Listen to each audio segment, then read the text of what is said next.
Muy bien, 19:16. Nosotros les decíamos que tenemos muchos temas de actualidad vinculados a lo que está pasando también, no solamente en nuestro país, sino a nivel mundial. Porque de vuelta empezamos a hablar, después de mucho tiempo, de crisis bancaria a nivel internacional, con la quiebra de 2 bancos en Estados Unidos, algunos sacudones también en Europa.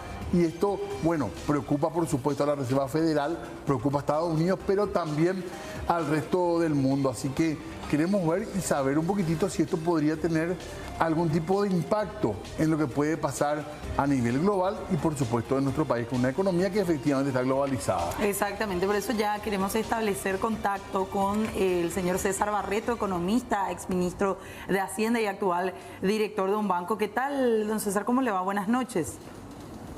Buenas noches, Fernanda, Diego. Un saludo para los televidentes. Buenas noches, doctor. Gracias por atendernos. Queríamos hablar de esto. ¿Cómo se puede dar, cómo se produce la crisis a este nivel de hablar de la quiebra de estas superentidades bancarias, doctor? Y en general, obviamente, es el resultado de una serie de decisiones que habrán tomado estos bancos en los últimos años. Y cuando una entidad bancaria toma ciertas decisiones y las condiciones del mercado de repente empiezan a cambiar muy drásticamente, esos errores en las decisiones que consideraba por ahí un escenario muy positivo y uno toma más riesgo de lo que tiene que tomar y eventualmente puede llevarla a una situación como esta, ¿verdad? En este caso en particular, todos sabemos que los bancos centrales, especialmente la pandemia, pero incluso ya antes, a partir del 2008, en la crisis financiera global que tuvimos, empezaron a inyectar mucho dinero en los mercados. La Reserva Federal dólares, el Banco Central de Europa euros y todos los otros bancos centrales, de manera muy masiva que los economistas por lo menos no tenemos precedente, experiencia histórica, digamos, en estas cosas. Entonces como que se fue entrando en un campo un poco desconocido. Y normalmente cuando los bancos centrales introducen mucho dinero al mercado, eso genera un efecto positivo, un efecto expansivo, obviamente, porque sobra dinero por todos lados, baja el costo del dinero, hay liquidez para todo. Y las empresas y las personas empiezan a usar esa liquidez a costo tan bajo, haciendo inversiones incluso un poco más arriesgadas que lo normal, digamos, ¿verdad? Pero ocurre lo contrario cuando los bancos centrales hacen lo contrario, cuando empiezan a retirar esa liquidez, que lo empiezan a hacer con mucha fuerza desde el año pasado, porque de repente la inflación empezó a convertirse en un problema para ellos, que por 2 o 3 décadas no fue un problema, de repente ahora empezó a ser un problema. Y los bancos centrales empiezan a apretar muy fuertemente el mercado financiero, el mercado monetario, y eso le descoloca obviamente a bancos que estaban acostumbrados a operar en un régimen muy distinto, de mucha liquidez con bajos costos. De repente empiezan a subir los costos muy fuertemente y también se reduce la liquidez de manera importante. Entonces los bancos que estaban tomando riesgos más allá de la cuenta, digamos, empiezan a sufrir con mucha fuerza. Y de hecho la Reserva Federal y también el Banco Central de Europa, por ahí en menor extensión, pero también impactado, estaban tratando es como que van estirando la cuerda, a ver hasta dónde y que no se suelte, digamos. Y que se suelte es de que empieza a generar algún problema en los bancos. Yo creo que esta es una señal muy fuerte, son bancos medianos en general los que están teniendo problemas. Pero es una señal muy fuerte para ellos de que efectivamente su política de aumentar la tasa de interés como que ya no tiene tanto margen de aquí en adelante para seguir con esa política, ¿verdad? Porque puede provocar, tratando de bajar la inflación o estabilizar los precios al consumidor, puede generar una inestabilidad financiera, una crisis muy profunda. Entonces están tratando seguramente de optimizar entre esos dos frentes que tiene que manejar necesariamente los bancos centrales, ¿verdad? Esto aparentemente está contenido por las medidas que ya tomó el Banco Central de Estados Unidos, diciéndole a la gente que sus depósitos están garantizados en un 100%, que es un mensaje muy fuerte, ¿verdad? eso como que tranquilizó un poco, excepto esta tarde de vuelta que un tercer banco de repente empieza a tener de vuelta retiros muy importantes y volvió el nerviosismo ya esta tarde. Ayer se había tranquilizado, de repente esta tarde vuelve el nerviosismo, ¿verdad? Pero de vuelta, la decisión que tiene tan fuerte tomada por el Banco Central de Estados Unidos, yo creo que ellos van a lograr controlar esto. Los bancos grandes están mejor preparados, más capitalizados, se hicieron algunas reformas importantes, especialmente después del 2008, que hace que los bancos americanos estén mucho más capitalizados en este momento que en aquella oportunidad. Entonces hay más margen para absorber pérdidas que en aquel momento, digamos, ¿verdad? Pero igual, ojalá que se contenga, porque con todo lo que ya tuvimos con la pandemia y toda esta cuestión, si viene una crisis financiera mundial en este momento, sería realmente un golpe muy, muy fuerte para todo el mundo, ¿verdad? ¿Cómo esto puede llegar a afectar a la economía del Paraguay eventualmente, si es que lo hace? Bueno, o sea, obviamente que sí hay problemas o sea, de vuelta, aparentemente está contenido, sí. Esta crisis bancaria está más enfocada en bancos de tamaño mediano que si lo contienen ahí van a poder arreglarlo seguramente, ¿verdad? Siempre hay que, como noticias van, noticias vienen todo el tiempo, hay mucha inestabilidad en este momento, pero con la decisión que ellos tienen tomada, yo creo que lo van a contener, ¿verdad? En la medida en que lo contengan, básicamente lo que se viene en adelante es que tiene poco margen la Reserva Federal para seguir aumentando las tasas de interés. Hasta ahora la preocupación era de que veníamos de tasa cero, ahora están en una tasa de 4,75% anual y con el ritmo que iban parecía que iba a llegar a como al 6% anual la tasa de la Reserva Federal, que es fuerte, digamos. Por eso impacta a todo el resto del mundo.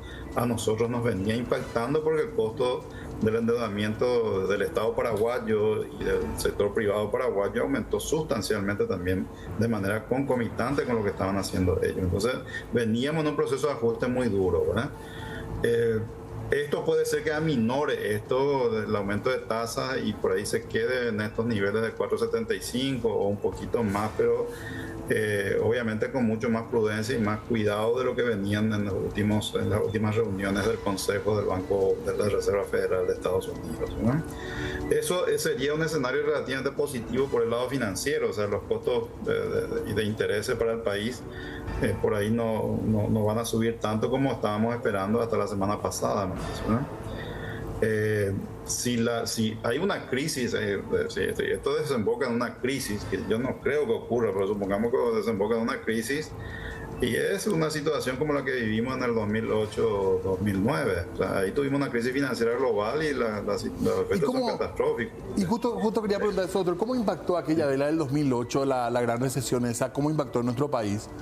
Y hubo un corte de liquidez brutal a los mercados emergentes como nosotros, o sea, se desaparecieron los préstamos para los países en desarrollo, los costos subieron sustancialmente, tuvimos que acomodarnos con lo que teníamos porque no se podía financiar más con el exterior, o sea, eso es un escenario muy complicado para los países emergentes. Pero eso nada que ver con lo de ahora.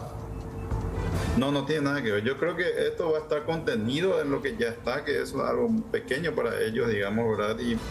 Y el efecto puede ser incluso positivo respecto a lo que estábamos viniendo, porque hasta ahora veníamos que tasas subían, pero ante este escenario es probable que la Reserva Federal pare o aminore mucho el aumento de tasas que estaba haciendo, y eso para nosotros sería una condición mejor de lo que estábamos teniendo hasta la semana pasada, ¿no?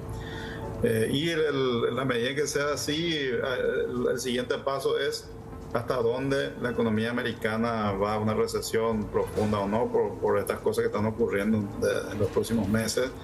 Pero todo esto ya entra en el ámbito de las especulaciones. Digamos, por el momento, si la crisis lo contienen en los bancos que están en este momento, no se expanden más. En Europa también el impacto fue pequeño. El Credit Suisse, que es un banco suizo que venía ya con problemas en los últimos 3 o 4 años, también fue muy impactado porque como está débil, cualquier noticia en el mundo negativo a ellos le golpea más. Pero el Banco Central de Suiza salió también a darle un apoyo muy fuerte de liquidez, 55 mil millones de dólares más o menos, que incluso para Suiza es un monto extremadamente grande, pero lo hicieron, ¿verdad? Y eso también está estabilizando la situación allá. Entonces, pareciera ser que va a estar más contenido en estos niveles y no vamos a sentir un efecto tan grande. Igual si viniera un efecto, supongamos que vamos a una crisis, ¿verdad?, y el mundo empeora drásticamente y nosotros de vuelta vamos a hacer, es como que tenemos esos colchones que hemos preparado en todos estos años que ya nos permitió aguantar el 2008-2009 relativamente bien, nos permitió aguantar la pandemia también relativamente bien. Todavía tenemos esos colchones, por lo menos nos restos importantes de ellos para poder aguantar algún choque adicional que aminora, o sea, no nos aísla totalmente.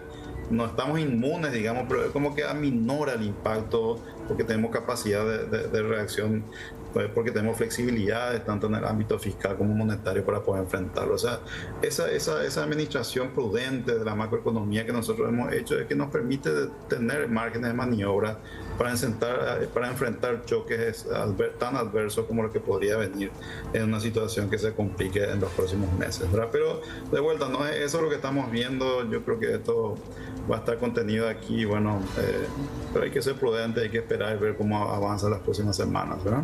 Para cerrar nada más, doctor, lo que tiene que ver con medidas que pueda tomar el Paraguay todavía, entonces no hace falta una mirada en ese sentido. Y yo me imagino que el Banco Central, que es el que está más en el día a día de estas cosas, estará observando los acontecimientos y preparándose por si eventualmente venga algún coletazo para acá. Repito de vuelta, el Banco Central del Paraguay tiene todos los instrumentos, reservas en niveles altísimos, ¿verdad? 25% del PIB en reservas internacionales. ¿Verdad? Tenemos todos los instrumentos como para actuar en caso de que venga algún choque importante y seguramente ellos están preparándolo por cualquier eventualidad que tengamos en las próximas semanas, ¿verdad?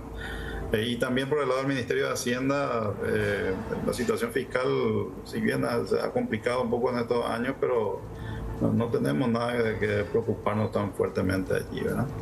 Doctor, mil gracias por el tiempo y seguimos conversando, así que en cualquier momento volvemos a requerir su conocimiento. Muy amable.